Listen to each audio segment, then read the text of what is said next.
So, bad, my friends, I hope this finds you well. So here we are at Laudate Sunday, also known as Mothering Sunday. And today is one of those wonderful days of the year where I get to wear my pink stole. Now, I know, there are some fragile people out there that go, it's rose. It's pink. My stole is baby pastel pink.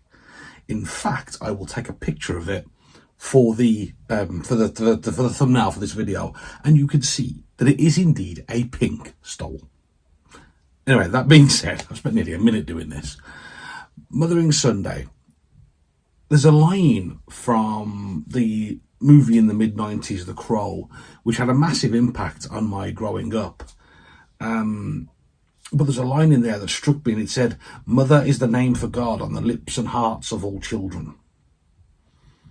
Now, for many, the first example that we have of that unconditional love that God carries for each and every one of us does indeed come from our mothers. And so today on Mothering Sunday, I thought we could have a wee look at the role of Mary, the mother of Jesus, and the unique challenges that she faced as his mother. You see, Mary wears two hats. Throughout her life in the Bible, we see her. She wears two hats. The first hat she wears is Mary, the mother of God. Mary, the mother of Christ. Mary, the young girl who lights the fuse, who starts the whole thing going, who presses the button, steps back and watches. You see, friends, when the Archangel Gabriel appears to her and says, "Hail Mary, full of grace, the Lord is with thee," he basically is inviting her to take part in his plan. God is saying to her, "Mary, I would love you to help me." She could have said no.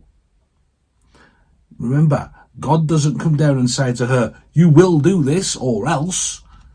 God says to her through the angel, "I need your help. I would like you to give me a hand with this. Will you do this thing?" She could have said no, and the angel would have probably gone on to next door or wherever, and we'd have a different person. But she didn't. Now, knowing the social stigma around that, knowing that Joseph would probably have left her for it, knowing that she could have very well been an outcast, she still said yes. And then there's another side of Mary that also fits into this. There's Mary, the evangelist. There's Mary who pushes Jesus out of the plane, so to speak. The wedding at Canaan. Jesus is quite happy to sit at the back, to have his wine, what's left of it, have a couple of vol au vents and go home. But he doesn't, because of Mary. She says to him, "Look, they've run out of wine." And he's like, "What do you want me to do about it? It ain't my time yet." And Mary, like any good mother's like, "Oh, I think you'll find it is, sunshine." And she kicks him out the plane. "Get up there and do it." Whew. And he does. And he does it, and he does it well. And that's his first miracle. Mary was a key figure for so many of the big moments of Jesus' life. Mary was there all the way through, all through his life.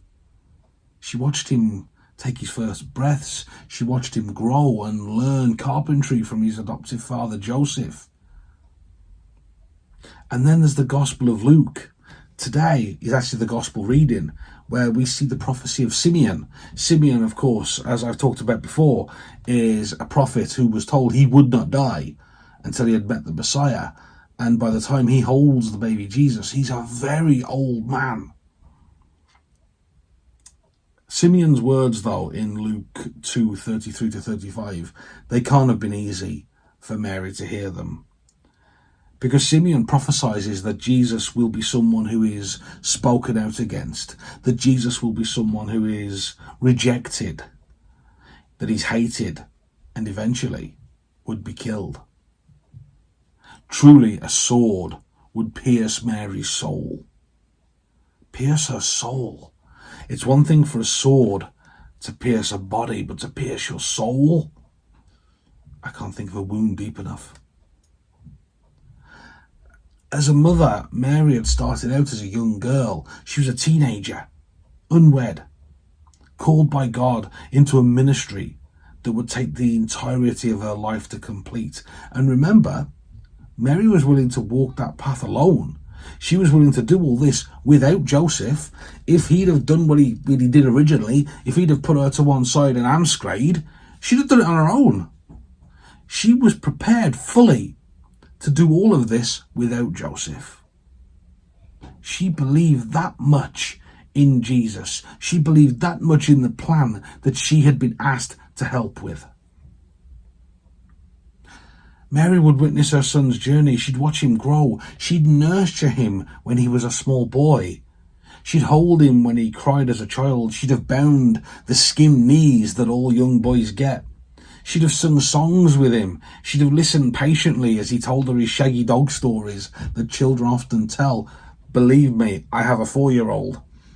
And almost weekly at this point, I'm hearing about Transformers going into his primary school. Mary would be with Jesus every single step. Every time he performed a miracle, every town he went to, she would have at least been aware of what he was doing. She was with him every single step of the way. And then finally, she is with him at the foot of the cross.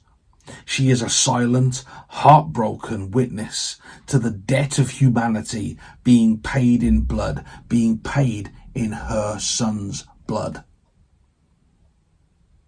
Mary's journey as a mother teaches us about the sacrifice and the challenges that come with raising a child.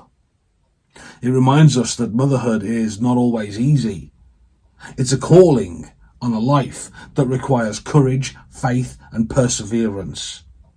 It's a calling that requires toughness. It'll cause more than one set of tears. Absolutely. It'll punish. It'll hurt. You'll take blows worse than anything you've ever took in your whole life when you enter into the role of motherhood. But it's also a calling that brings joy. It's a calling that brings happiness, the likes of which we could never imagine. It rewards and it affirms. It gives a lifelong connection, and it forges a legacy that can last generations. And with so many things, though, friends, this whole thing, it ain't written by Disney. It ain't sanitized. It ain't all sunshine and rainbows. There ain't no singing animal companion. Motherhood, it's tough for some people. There will be some today for whom it's so very hard, whether it's a stark reminder of a loss. Maybe your mother completed her earthly journey and has gone on to glory, and she now sits with God in paradise. Or maybe it stings today from the other direction. Maybe you're a mother without a child. Maybe you're one who didn't have the best relationship with their own mother growing up. Whatever the reason, my friends, it's okay for today to hurt. It's okay for it to be difficult. Heck, it's okay for you to just straight up ignore it if that's what you need to do. Just know this: I am praying for you. And I pray that in your pain, Jesus can meet you, take your hand and lead you through it safely. You see, friends, Mothering Sunday, it's not just about blood. Yes, we honour the women that brought us into the world, those special women that have dealt with us since the day we took our first breaths. But what about those other women that have served as mother figures to us? These women in our lives that have nurtured us, guided us, educated us, defended us, challenged us when needed. The ones that have fed us when we've been hungry, defended us when we've been weak, bound our wounds when we've been injured. The ones that have encouraged our dreams, affirmed our wins, and commiserated our losses with us. Today's a day to honour them also. And there's too many for me to mention on my own personal journey. There's, of course, my mother, and then there's teachers, friends, colleagues, instructors in the church. There's the gaffer, as I so lovingly call her. But the point is, friends, without all of these special women adopting that role one way or the other at the right time, I simply would not be sat here today. And so, friends, as we celebrate Mothering Sunday, let's honour and appreciate all of the mothers who have nurtured us, who have cared for us, and who have guided us to where we are today. Let's offer prayers of thanksgiving for their love, for their sacrifice, for their devotion. And my friends, let's remember Mary, the mother of Jesus. Mary, who exemplifies faithfulness, strength, grace, and tenacity in the face of adversity. May we find the strength and the inspiration in her example that's needed to walk through the joys and the sorrows of life. And at the end of it all, my friends, look to her son. She did a blooming good job in raising him, because he is the ultimate source of hope and redemption. As we seek to be faithful and loving in our own lives, let's reflect on those lessons from Mary, the mother of Jesus. Let's remember that much of what Jesus learned as a youngster would have been from his mother Mary. And if today is a difficult one, take it slow. Take it as you need to. There's an old boxing parlance I've managed to pick up over the years. One round at a time.